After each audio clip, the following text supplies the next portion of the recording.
Odisha state open university Sambalpur MA Odia course third semester. आज आलोचना करबा एमए ओडी पेपर 10 ब्लॉक 3 तार द्वितीय एकक पाठक प्रतिक्रिया तत्व यार आत्म परीक्षण प्रश्न उत्तर। क नंबर प्रश्न संक्षिप्त उत्तरमूलक प्रश्न।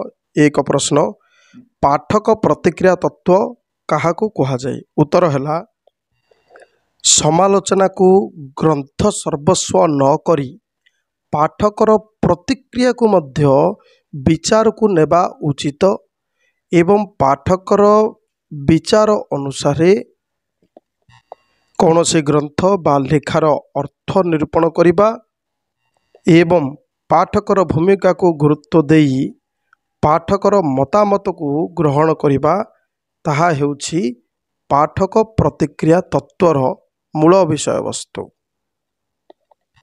पारंपरिक समालोचना रे पाठकर भूमिका को कौन से विशेष गुरुत्व दिया जाउ नथुला, विशेषत्व को आरोप करा जाउ नथुला पाठकर विशेषत्व को, किंतु पाठक और ग्रंथ जे परस्पर परिपूरक एवं ग्रंथर अर्थ केवल ग्रंथरे न थाई बेले बेले पाठक द्वारा मध्य ताहा निर्णीत हुए। एणु यह थिला एही पाठक प्रतिक्रिया तत्वर मुख्य वक्तव्य। जड़े लेखक जेतेबेले साहित्य कृतिटी को संगठित करी रचना करथाए सेतेबेले सही कृति भितरे बहु प्रसंग को से ऊह्य मध्य करी रखिथाए। सर्जनात्मक कलार यह होछि एक विशिष्ट गुण। व्यंजना मध्यरे सर्जनार उत्कर्षता प्रस्फुटित होइथाए। एणु कलात्मक भावरे भाव को ऊह्य रखी व्यंजना सृष्टि करि पारिबार कला को यथार्थरे प्रतिभा बोली कुहाଯାଏ। एणु पाठक दर्शक किंबा श्रोता मध्य निजर अनुभव और आवेग माध्यम यह उपलब्धि करथाए एवं निजर मतामत को परिप्रकाश करथाए। एणु जड़े पाठकों भूमिका को गुरुत्व देवा एवं ग्रंथर जो मतामत पाठक प्रदान कर ग्रंथ संबंधी ताकू गुरुत्व दे से अनुसार समालोचना को अग्रसर कराइबा होछि एई पाठक प्रतिक्रिया तत्व। परवर्ती आलोचना 2 नंबर प्रश्न ग्रंथर अर्थ कहा द्वारा निर्णीत होइथाए? उत्तर है जे ग्रंथर अर्थ केवल ग्रंथरे न थाए, यह पाठक मानक द्वारा मध्य निर्णीत होइथाए। किंतु पाठक और ग्रंथ परस्पर परिपूरक ए कथा को पूर्वे बा प्राचीन समालोचना रे गुरुत्व प्रदान करा जाउ नथुला, किंतु संप्रति आधुनिक समालोचना क्षेत्र में पाठकों गुरुत्व यथेष्ट बेसी। पाठकों भूमिका को विशेष गुरुत्व प्रदान करा जाउछि एवं ग्रंथर अर्थ केवल ग्रंथरे न थाई पाठकों द्वारा मध्य निर्णीत हेउछि। यह ही हेउछि पाठक प्रतिक्रिया तत्वर मुख्य वक्तव्य। परवर्ती प्रश्न 3 नंबर प्रश्न। प्रश्नटी है पाठक प्रतिक्रिया तत्व केते प्रकार पाठक कथा कुहाଯାଇଛି? उत्तर है पाठक प्रतिक्रिया तत्वर विश्लेषण प्रकार पाठक 2 प्रकार अछंती बोली कुहाଯାଇଛି। गोटे है अंतर्वर्ती पाठक बादी नारेटी और अन्यटी प्रच्छन्न पाठक बा इम्प्लाइड रीडर। परवर्ती प्रश्न 4 नंबर प्रश्न पाठक प्रतिक्रिया तत्व लेखकों वर्गीकरण दर्शाओ। उत्तर है पाठक प्रतिक्रिया तत्व अनुसार लेखकों वर्गीकरण प्रायतः 3 प्रकार रे करा जायछि, यथा सर्वदर्शी लेखक, प्रच्छन्न लेखक एवं अविश्वासी लेखक। परवर्ती प्रश्न 5 नंबर प्रश्न स्टानली फिश मिल्टन को ऊपर लिखिथिबा पुस्तकर नाम कौन? उत्तर है स्टानली फिश इंग्राजी कवि मिल्टन का संबंध रे लिखिथिबा पुस्तक सरप्राइज बाय सीन, जार कि अन्य एक नामकरण बा सबटाइटल हेउछि the reader in Paradise Lost. परवर्ती प्रश्न नंबर 6 पाठकर प्रतिक्रिया को केउ लेखक एक प्रवाह भाव रे ग्रहण करछन्ति? उत्तर है माइकेल रिफाटर पाठकर प्रतिक्रिया को एक प्रवाह रूपे ग्रहण करछन्ति। तांका मतरे 4टी सोपान रे ही पाठकर प्रतिक्रिया विकसित हुए। विशेषकर कविता पठन पर जड़े उच्चकोटीर दक्ष पाठक आवश्यक, कारण दक्ष पाठकटी ही कवितार असाधारण भाषा विन्यासर पृष्ठदेशरू अर्थर गभीरता भितर को गति करें। परवर्ती आलोचना दीर्घ उत्तरमूलक प्रश्न। ख विभाग दीर्घ उत्तरमूलक प्रश्न। 1 नंबर प्रश्न, पाठक प्रतिक्रिया तत्वर स्वरूप आलोचना करो। उत्तर है साहित्य कृति अध्ययन निमित्त बहु चिंतानायक विभिन्न समय भिन्न भिन्न पद्धति उल्लेख करिसेंती। तन्मध्यरु एही पाठक प्रतिक्रिया तत्व एक सद्यतम साहित्यिक कृति अध्ययन पद्धति, जेउथि जड़े पाठक को अति गुरुत्व प्रदान करा जाइछि। समालोचना को ग्रंथ सर्वस्व नकरी पाठकर प्रतिक्रिया को विचार को नेबा पई जो प्रचेष्टा तार फल ही हेउछि एही पाठक प्रतिक्रिया तत्व। अर्थात पठन क्रिया घटिबा पर्यंत बा जड़े पढ़िबा पर्यंत गोटे लेखार बा गोटे ग्रंथर कौन वास्तव अर्थ न थाए। अर्थात पठित हेले ही गोटे लेखार अर्थ संपूर्ण हुए।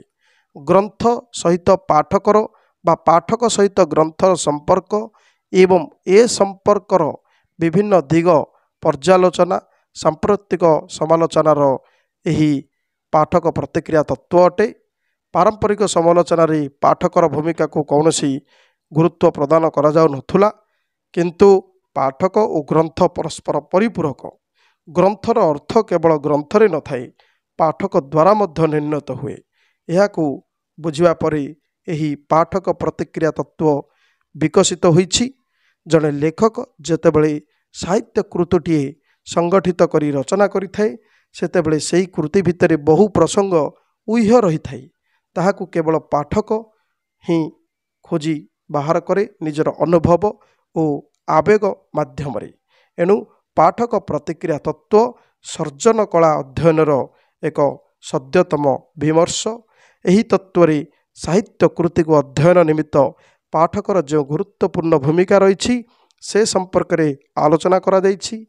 विश्व साहित्य रे विशिष्ट लेखक तथा चिंतानायक माने ए संपर्क में जो विचारधारा प्रकाश करछंती ताहा आज पाठक प्रतिक्रिया तत्व नाम नामित। गोटे पाठ बा कृति अध्ययन समय पाठकर दायित्व प्रसंग आलोचित होइतिबा समय कृतिटी रचना समय लेखकटीर दायित्व मध्य किपरि रही से प्रसंग रे मध्य आलोचना करा जाए एही पाठक प्रतिक्रिया तत्व मध्य। तेणु यही दायित्व भितर पाठक दुई प्रकार बोली कह जाइछि।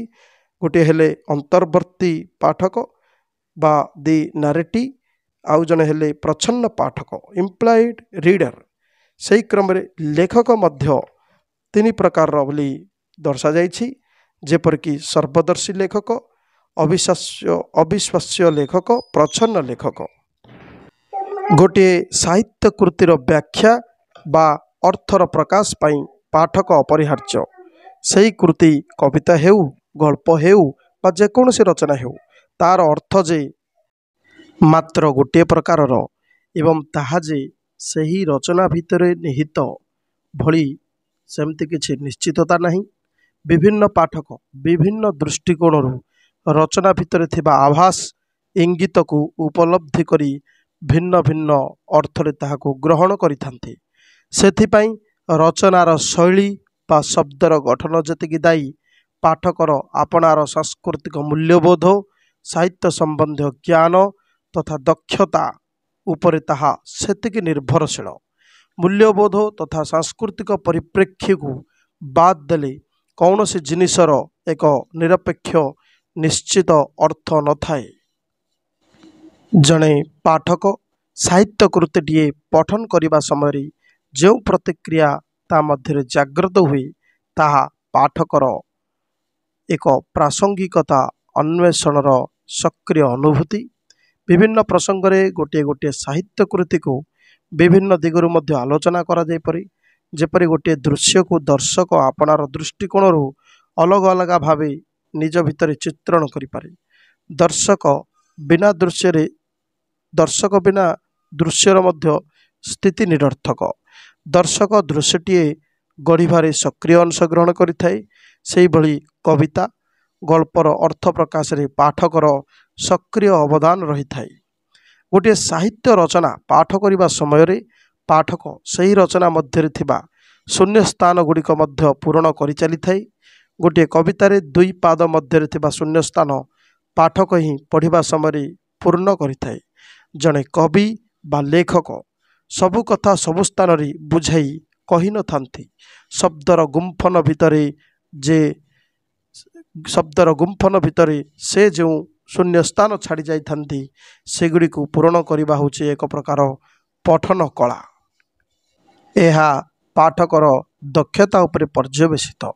एणु जड़े दक्ष पाठकर प्रतिक्रिया चारोटी सोपान यही भाव रही थाए। जेपरिक प्रथम है जे प्रथमे साधारण अर्थर प्रकाश पाई पाठकटी प्रचेष्टा करे। द्वितीय है साधारण अर्थ प्रकाश रे अंतराय सृष्टि करुवा अव्याकरणिक उपादान मानकर चिह्नटकरण करे। तृतीय अति साधारण परिचित उच्चारण मानकरू असाधारण बा अपरिचित अर्थर ग्रहण बा आविष्कार करे।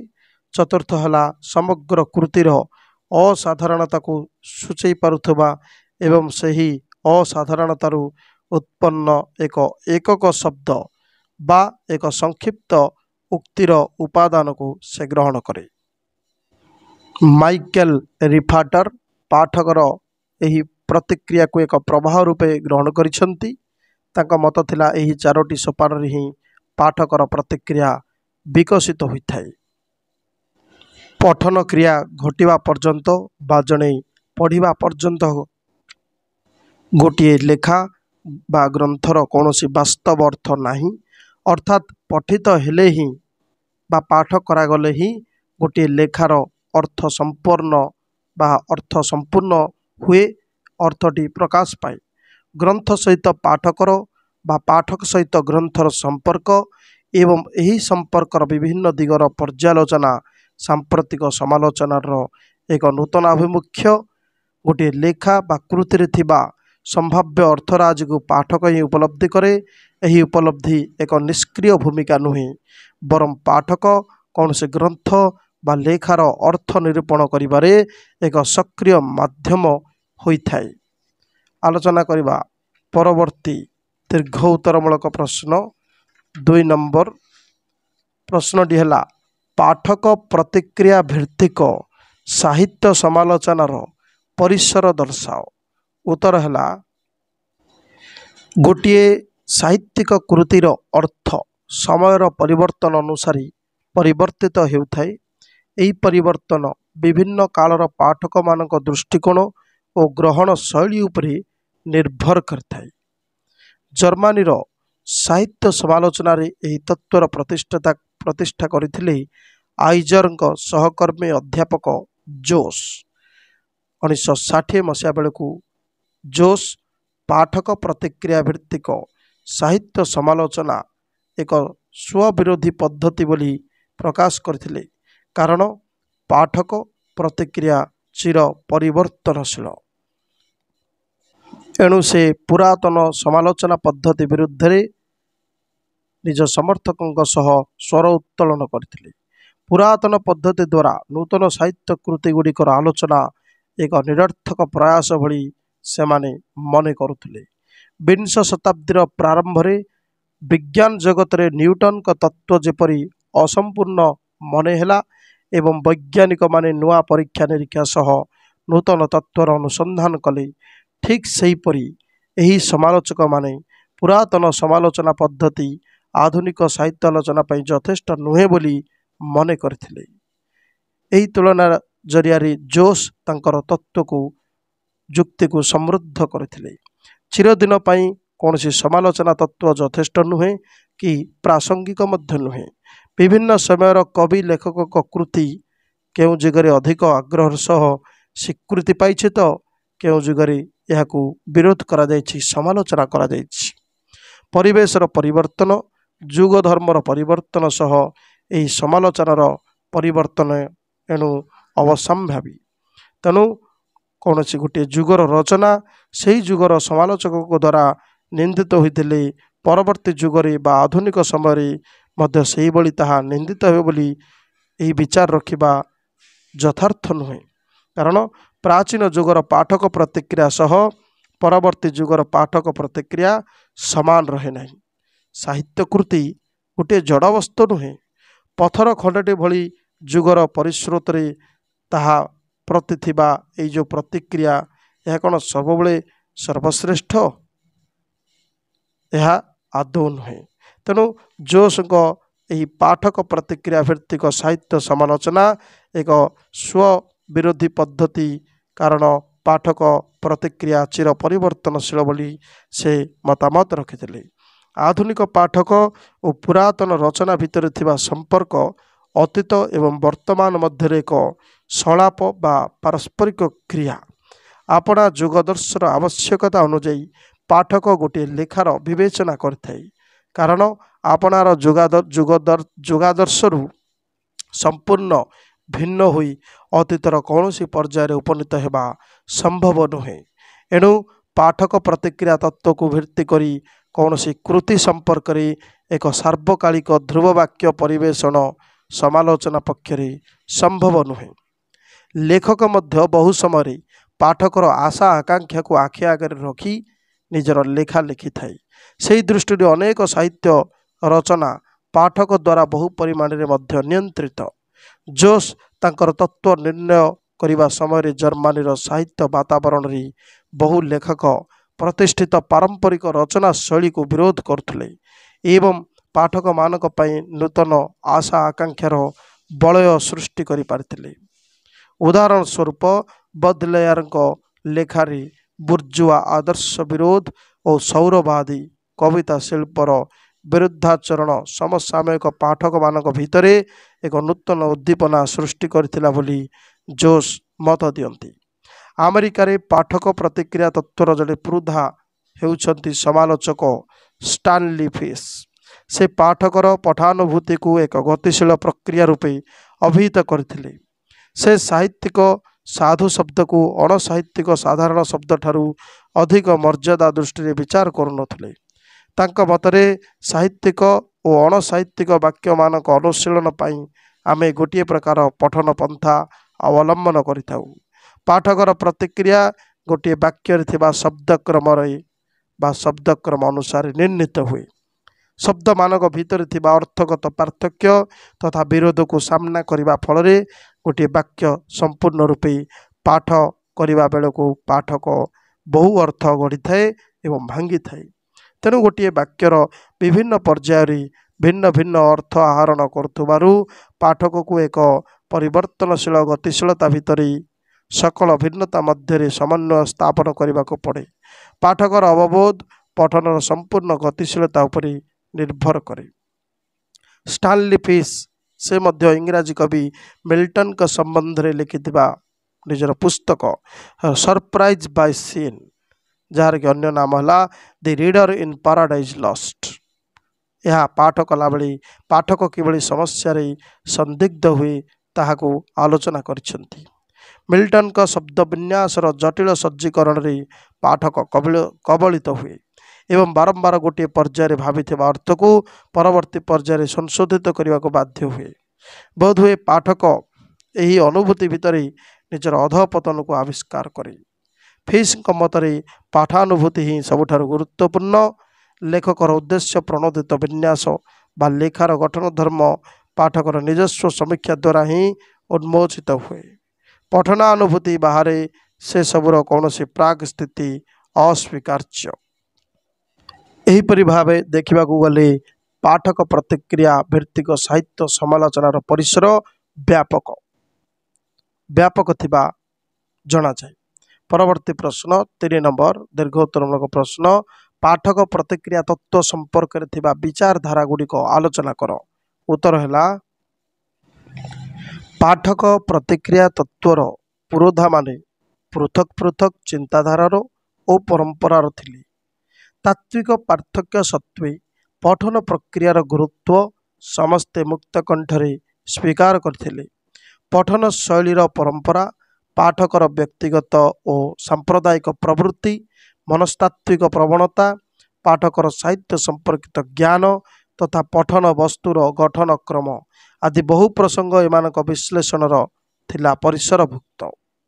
न्यू क्रिटिसिजम और फॉर्मालिज्म भली समालोचना जो रचना बा टेक्स्ट सर्वस्व आभिमुख्य थिला ताहा अर्थ गठन बा साहित्य समालोचना पाठकर अवदान को स्वीकार करुनथुला, किंतु पाठक प्रतिक्रिया तत्व पाठकर यही अवदान को स्वीकार करने संगे संगे पाठक को स्वतंत्र मर्यादा और पाठक तथा समालोचक को अभूतपूर्ण स्वाधीनता अर्पण करिछि। पाठक प्रतिक्रिया व्यक्तिगत समालोचनार कौन एकक तत्व नहीं, अनेक तत्व को आधार करी साहित्य कृतिर पठन प्रक्रिया उपरे गुरुत्व दिए ए प्रकार समालोचना। पाठक साहित्य पठन करने समय ता मन विभिन्न प्रतिक्रियार उद्रेक हुए। से प्रतिक्रिया एक प्रक्रिया पारंपरिक समालोचना द्वारा स्थिरीकृत प्लॉट चरित्र शैली संरचना और अर्थ यही प्रक्रिया भितर लीन हो जाए। पाठकर अनुभूतिर प्रवाह भितर बहुविध उत्कंठा विरोध मानसिक तुष्टि तथा बहु संभाव्य अर्थर आकांक्षा पुनः संरचित होता। फलतः गोटे साहित्य कृतिर अर्थ जड़े पाठक बा व्यक्ति विशेष द्वारा ही निर्णीत हुए। यही तत्वर प्रथम कथाटी होछि गोटे लेखार अर्थ पाठकर अनुभूति ही थाए। जड़े दक्ष पाठक लेखारे थिबा रूपक अलंकार और संदिग्धता को भेद करी गभीर अर्थ को आविष्कार करे। आपणार व्यक्तिगत अनुभूति मनस्तात्विक अवस्था निर्दिष्ट अर्थ उद्घाटन करिवार आशा आदि पठन को प्रभावित करिଥାଏ। साहित्य रचनार परंपरा संबंधी ज्ञान मध्य पाठकर पठनाभूति को नियंत्रित करଥାଏ। माइकेल रिफाटर पाठकर प्रतिक्रिया को एक प्रवाह रूपे ग्रहण करिसंती। तांको मतरे चारोटी सोपान रे ही पाठकर प्रतिक्रिया विकसित हुए। यथा प्रथमे साधारण अर्थर प्रकाश पाई प्रचेष्टा, दुई साधारण अर्थ प्रकाश रे अंतराय सृष्टि करुवा अव्याकरणिक उपादान मानकर चिन्हटकरण, तीन अति साधारण परिचित उच्चारण मानकरू असाधारण बा अपरिचित अर्थर ग्रहण बा आविष्कार, चारि समग्र कृतिर असाधारणता को सूचई पारुथुबा एवं सही असाधारणतारू उत्पन्न एक एकक शब्द बा एक संक्षिप्त उक्तिर उपादान। रिफाटर द्वारा प्रतिष्ठित यह पाठक प्रतिक्रिया तत्व जटिल कविता अनुशीलन रे निश्चित भाव सहायक। सेहीपरि जोनाथन कलर का पाठक प्रतिक्रिया तत्व रे एक भिन्नता लक्ष्य करा जाए। जड़े पाठक व्यक्तिगत मनन रे अन्य जड़े पाठक बा अन्य जुगर पाठक ठारू अलग हो पारे, किंतु पुस्तकाकार रे छपा जाइथिबा साहित्य कृतिटी पाठक पाई गोटे साधारण वस्तु। बहिर छपा अक्षर को पाठक परिवर्तन करि पारे नाही। पाठकर प्रतिक्रिया जेते आत्मनिष्ठ हेले मध्य सकल प्रकार प्रतिक्रियार एक निरपेक्ष साधारणीकरण संभव। कलर सेथिपाई पाठकर दक्षता पारंपरिक साहित्यर धारा संपर्कित ज्ञान उपरे पर्यवेसित बोली चिंता करती। गीति कविता बा उपन्यास पठन रे पाठक गीति कविता और उपन्यास रचना पद्धतिर सार्वजनीन ज्ञान को पाथेय करिथाए। पाठक माने जेते व्यक्ति केन्द्रिक हेले मध्य एक साधारण पद्धतिर अवलंबन रे साहित्य पाठ करिथांती। नॉर्मन हॉलैंड एवं डेविड ब्लैक सेमानंक नाम पाठक प्रतिक्रिया तत्व प्रसंग रे मध्य उल्लेखयोग्य। एमाने तांका तत्व को मनस्तात्विक भित्तिरे प्रतिष्ठा करथिले। पाठकटीए साहित्य पाठ कला बेले सेही कृति भितरे निजको खोजुଥାଏ। गल्प बा उपन्यासर चरित्र मानकरे से निजर सामंजस्य देखे। साहित्य कृति गुड़िकरे निजर प्रतिरूप प्रकीर्तित हेउथिबार मन करी पाठक साहित्य पाठरे प्रवृत्त हुए। तेणु पाठक प्रतिक्रिया एक प्रकार आत्म आविष्कार। पाठक आत्मपरिचिति अन्वेषण सार्थकता भितर साहित्य कृतिर सांगठनिक संहति को अनुभव करे। डेविड ब्लैक मध्य एक आत्मनिष्ठ समालोचनार पक्षपाती। साहित्य पठन रे पाठकर प्राथमिक प्रतिक्रिया स्वतःस्फूर्त, किंतु परवर्ती प्रतिक्रिया पाठक साहित्य कृति उपरे एक अर्थ आरोपित करिथाय। सही अर्थ गठन रे से गोटे कृति को मनस्तात्विक मार्क्सीय नीतिशास्त्रीय बा गठनवादी भंगी देखिपारे, किंतु प्राथमिक प्रतिक्रिया ही प्रकृत गुरुत्वपूर्ण। यही पाठक प्रतिक्रिया तत्व पाठकर अवदान को स्वीकार करने संगे संगे पाठक को स्वतंत्र मर्यादा और पाठक तथा समालोचक को अभूतपूर्ण स्वाधीनता अर्पण करे। फलतः गोटे साहित्य कृतिर अर्थ जड़े पाठक बा व्यक्ति विशेष द्वारा ही निर्णीत हुए। यही तत्वर प्रथम कथाटी होछि गोटे लेखार अर्थ पाठकर अनुभूति ही थाए। जड़े दक्ष पाठक लेखारे थिबा रूपक अलंकार और संदिग्धता को भेद करी गभीर अर्थ आविष्कार करे। आपणार व्यक्तिगत अनुभूति मनस्तात्विक अवस्था निर्दिष्ट अर्थ उद्घाटन करिवार आशा आदि पठन को प्रभावित यह करथाए। साहित्य रचनार परंपरा संबंधी ज्ञान मध्य पाठकर पठनानुभूति को नियंत्रित करथाए।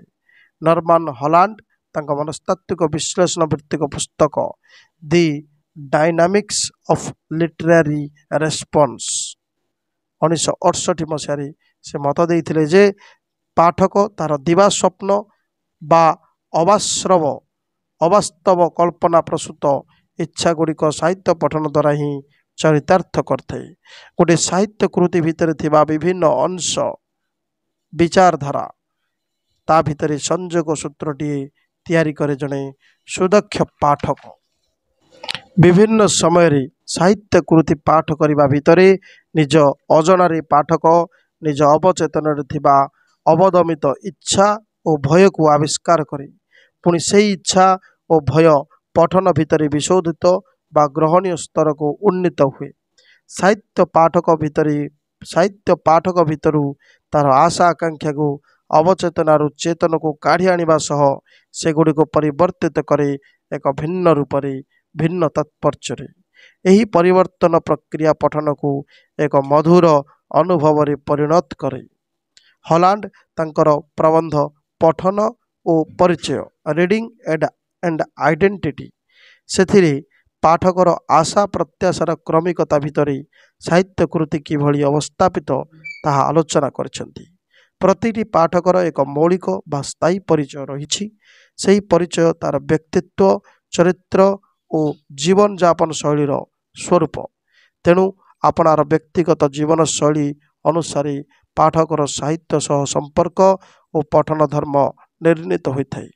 तेबे व्यक्तिटीए जो सांस्कृतिक समाज भितर बंचे से समाज रे भिन्नता सत्वे अर्थ निर्माणर प्रक्रिया समस्त निमंते गोटे प्रकार होइथिबारु गोटे गोष्ठीर पाठक मानकर प्रतिक्रिया भितर सहमति लक्ष्य करी हुए। कृतिर संरचनागत स्वातंत्र्य और आलंकारिकता पाठकर व्यवहार बाहर स्थितिहीन हो जाए। जेतेबेले पाठक सही शैलीगत उपादान सह क्रीड़ारत हुए और अर्थ उद्घाटन करने को लगे सेतेबेले ही संरचित उपादान गुड़िक जीवन्यास पाई जाती। साहित्य अध्ययन रे सांस्कृतिक और राजनीतिक उपादान मानकर गुरुत्व 1980 मसीहा परठारु वृद्धि पाइछि। यही परिप्रेक्षी पाठक प्रतिक्रिया तत्वर अनुगामी माने साहित्य पठन को साहित्य कृतिर ऐतिहासिक प्रेक्षापट अनुशीलन करिबारे विशेष आग्रही होइछन्ति। पाठकर आदर्शगत आनुगत्य तथा तार जातिगत लिंगगत और श्रेणीगत भावादर्श प्रति अनुरक्ति साहित्यर व्याख्यान तथा मूल्यायन को किभली प्रभावित करे यही तत्वकार माने ताहा आकलन करछन्ति। वर्णन परंपरा व्याख्या राजनीति नारीवादी आभिमुख्य पुरुष प्राधान्यर सचेतनता आदि नूतन पठन रीति गठन करने सह पाठकर प्रासंगिकता को यही पाठक तत्व बा यही तत्व अंगीकार करिछि बा ग्रहण करिछि। यही पाठकीय तत्व एहिभଳି भावे पाठक प्रतिक्रिया तत्वरे नाना विचारधारार समाविष्ट होइछि बा समावेश होइछि। धन्यवाद।